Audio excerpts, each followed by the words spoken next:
ঢাকা সহ দেশের ২০ জেলায় দুপুরের মধ্যে ৬০ কিলোমিটার বেগে ঝোড়ো হাওয়া বয়ে যেতে পারে। একই সঙ্গে বৃষ্টি বা বজ্রবৃষ্টির আশঙ্কা রয়েছে বলে জানিয়েছে আবহাওয়া অফিস। এসব এলাকার অভ্যন্তরীণ নদীগুলোতে ১ নম্বর সতর্ক সংকেত দেখাতে বলা হয়েছে।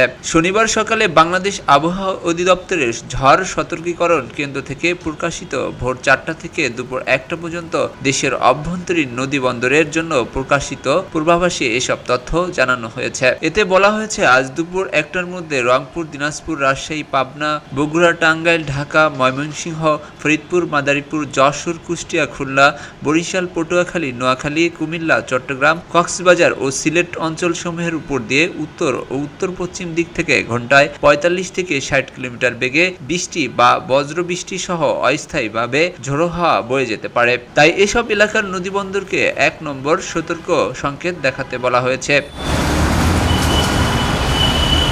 এদিকে শুক্রবার রাতে প্রকাশিত সারা দেশের সম্ভাব্য পূর্বাভাসে বলা হয়েছে, আজ সন্ধ্যা ৬টা পর্যন্ত রংপুর, ময়মনসিংহ, খুলনা, বরিশাল, চট্টগ্রাম ও সিলেট বিভাগের অনেক জায়গায় এবং রাজশাহী ও ঢাকা বিভাগের কিছু কিছু জায়গায় অস্থায়ীভাবে দমকা বা ঝোড়ো হাওয়া ও বিদ্যুৎ চমকানো সহ হালকা থেকে মাঝারি ধরনের বৃষ্টি অথবা বজ্রবৃষ্টি হতে পারে।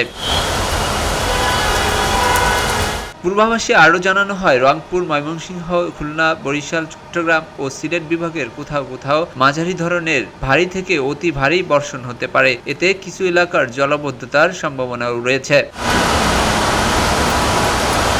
তাপমাত্রার ক্ষেত্রে তেমন কোনো পরিবর্তনের আভাস নেই। সারা দেশে দিন ও রাতের তাপমাত্রা প্রায় অপরিবর্তিত থাকতে পারে বলেও জানিয়েছে আবহাওয়া অধিদপ্তর।